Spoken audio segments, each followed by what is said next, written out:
In June 2023, St. Paul's Church, a Lutheran church in the German state of Bavaria, held a service attended by hundreds of people that was generated almost entirely by AI. The sermon was generated by ChatGPT, and the service was led by 4 AI avatars, 2 men and 2 women, or at least what appears to be men and women. At the time, AI voice technology was pretty unemotional and what some attendants described as soulless, leading to some laughter at times due to the deadpan delivery. AI is entering the world of worship, and how are Christians to respond to and anticipate that? OpenAI launched DALL-E, one of the first AI image generators to produce usable images, in January 2021, and Midjourney and Stable Diffusion followed in 2022. ChatGPT, the first widely adopted large language model-based generative artificial intelligence chatbot, launched in November 2022, gaining 1 million users in under 1 week. And Google, Microsoft, and X launched their own tools in 2023. Response to AI from Christian denominations has been slow so far, but as AI progresses and impacts more and more areas of life, I expect that we'll be seeing a significant increase in official statements in the years ahead. This video is the first in a continuing series from Ready to Harvest, aiming to see over time how Christian denominations have anticipated and reacted to artificial intelligence. Over 3 years before ChatGPT launched, the Ethics and Religious Liberties Commission of the Southern Baptist Convention produced Artificial Intelligence and Evangelical Statement of Principles in April 2019. Signers included the then president of the ERLC, Russell Moore, Pastor Bart Barber, who would go on to be SBC president in 2022, the president of the Council on Biblical Manhood and Womanhood, president of Focus on the Family, and other notable pastors and people like Matt Chandler, J.D. Greer, Wayne Grudem, Michael Horton, Ray Ortland, and Jackie Hill Perry. This statement contains several elements that are likely to show up again and again in statements on AI. For example, statements that essentially say AI tools can be used for good or bad.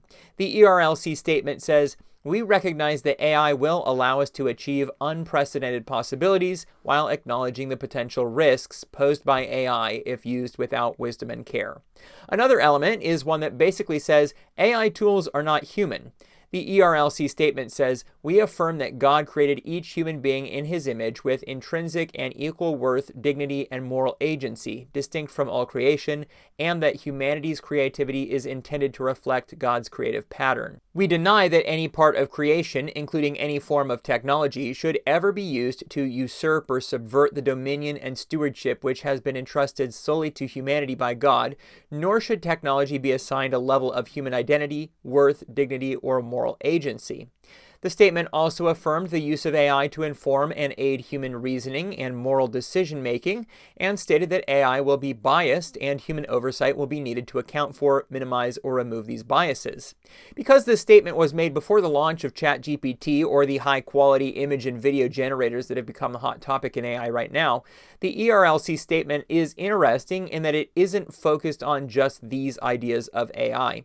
For example, Article 6 of the statement is on sexuality and says, "We deny that the pursuit of sexual pleasure is a justification for the development or use of AI, and we condemn the objectification of humans that results from employing AI for sexual purposes. AI should not intrude upon or substitute for the biblical expression of sexuality between a husband and wife according to God's design for human marriage." The statement also addresses work, saying that work is part of God's plan and that AI can be used to aid that, but humanity should not use AI and other technological innovations as a reason to move toward lives of pure leisure, even if greater social wealth creates such possibilities. Most AI models in wide use today have collected large amounts of data that at least partially was collected without its original creators consenting to it being used in large language models or as part of image generation tools, causing lawsuits and debates over copyright. The ERLC's statement says, "Data collection practices should conform to ethical guidelines that uphold the dignity of all people. We further deny that consent, even informed consent, although requisite, is the only necessary ethical standard for the collection, manipulation, or exploitation of personal data." It's interesting to see that even before a lot of this came to light, the ERLC statement requires consent, but even says that consent is not enough. The ERLC statement also addresses war. It says, "We affirm that the use of AI in warfare should be governed by love of neighbor and the principles of just war. The use of AI may mitigate the loss of human life, provide greater protection of non-combatants, and inform better policymaking. Any lethal action conducted or substantially enabled by AI must employ human oversight or review. All defense-related AI applications, such as underlying data and decision-making processes, must be subject to continual review by legitimate authorities. When these systems are deployed, human agents bear full moral responsibility for any actions taken by the system. We deny that human agency or moral culpability in war can be delegated to AI. No nation or group has the right to use AI to carry out genocide, terrorism, torture, or other war crimes." Article 11 on public policy says that AI should never be delegated the governing authority that has been granted by an all-sovereign God to human beings alone. One thing that I am interested to see in statements on AI is whether they are very broad and generic, or whether those who make the statements will propose certain limitations on the use of AI, or suggest certain paths forward. This statement does seem to take some solid positions. The 12th article says, "Future advancements in AI will not ultimately fulfill our longings for a perfect world." The full statement, if you want to read it, is linked in the video description. The Ethics and Religious Liberty Commission is the public policy arm of the Southern Baptist Convention, but its statements are not official resolutions of the SBC.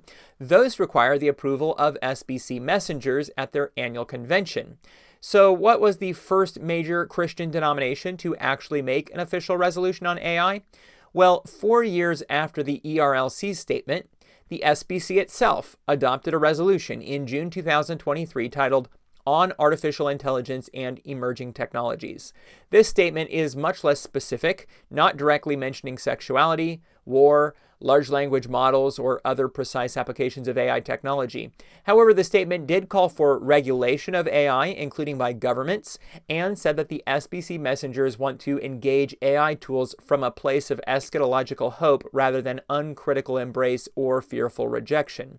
The same month, the World Council of Churches Central Committee made a statement on the unregulated development of artificial intelligence. The World Council of Churches had actually briefly addressed the topic before, a long time before, in the study document Christian Perspectives on Theological Anthropology, all the way back in 2005. Of course, at that time, AI tools and usage to the extent we have today was more theoretical. In their 2023 statement, the WCC warns that leading AI laboratories are engaged in a perilous race to develop and deploy ever more powerful AI models that not even their developers can fully understand or reliably control. And AI's positive benefits are unlikely to be shared equally, and the development of this new technology is likely to increase inequalities. They also say further risks associated with AI include a new wave of technologically driven unemployment, even greater concentration of power and wealth in the hands of a technological elite, enhanced capacities for surveillance and repression, the development of autonomous weapon systems, killer robots able to function without meaningful human control, and proliferation in the development of chemical, biological, and cyber weapons by states and non-state actors. The WCC's statement also pointed at concrete steps of action, asking for governments to establish strong and binding regulatory regimes, especially surrounding development of artificial general intelligence, and that legal liability frameworks be developed to hold people responsible for harms caused by AI systems that they developed. The WCC statement also gives some warnings, saying many scientists and leaders in the development of this technology are saying that mitigating the risk of extinction from AI should be a global priority alongside other societal scale risks, such as pandemics and nuclear war. And also that these people are asking for a 6-month pause in the development of AI systems more powerful than GPT-4 to develop shared safety protocols and establish robust AI governance and regulatory systems. In March 2024, the Church of Jesus Christ of Latter-day Saints, sometimes known as the Mormon Church, released guiding principles for the Church of Jesus Christ's use of artificial intelligence. This statement is different than the others because it is less a statement about the use of AI in general and more a set of commitments that the Church of Jesus Christ of Latter-day Saints is making about their own use of AI technologies. The statement says, knowing that the proper use of AI will help the church accomplish God's work of salvation and exaltation, the church has issued the following guiding principles for using AI. Among the various commitments, there is a section on transparency, which says people interacting with the church will understand when they are interfacing with artificial intelligence. The church will provide attribution for content created with artificial intelligence when the authenticity, accuracy, or authorship of the content could be misunderstood or misleading. In another section on accountability, they say the church will be measured and deliberate in its use of artificial intelligence by regularly testing and reviewing outputs to help ensure accuracy, truthfulness, and compliance. In October 2024, the American Council of Christian Churches made a statement on AI.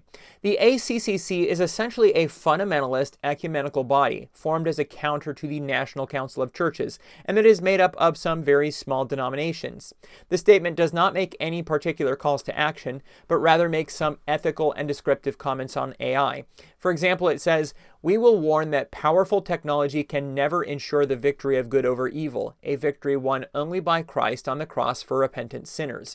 We shall welcome and employ the greater good brought to the world by the tool of artificial intelligence, and we shall trust the Lord for protection from the greater evil it will also inevitably bring. In addition, our declaration of the truth of Genesis will expose the falsehood of the metaphor of artificial intelligence. The Bible never speaks of intelligence. It tells us that God and man, who is made in God's image, are conscious mind, person, soul, and life, not mere intelligence. Machines that calculate, no matter how quickly or powerfully, may be artificial intelligence, but they shall never be what God made man, conscious mind, person, soul, and life." Finally, for this part 1 video, 4 more quick AI happenings. First, the Evangelical Council for Financial Accountability has made a post on nurturing responsible, ethical use of artificial intelligence. The post is more questions than answers for now. For example, in order to provide a 24-hour prayer line for its online website, a ministry employs a chatbot that asks questions and then offers a written prayer with suggestions of scripture for study based on the person's text conversation. Should the ministry disclose that it is using AI to provide this service? And AI can also use natural language processing and machine learning to create stories based on assigned outcomes. It can turn donor data into personalized and captivating stories designed to connect with a specific donor's likely emotions. But what if the story is totally made up by AI, simply based on donor metrics? Second, in 2023, the AI Christian Partnership was launched. They self-describe as a pioneering alliance of Christian organizations, respected theologians, and innovative technologists.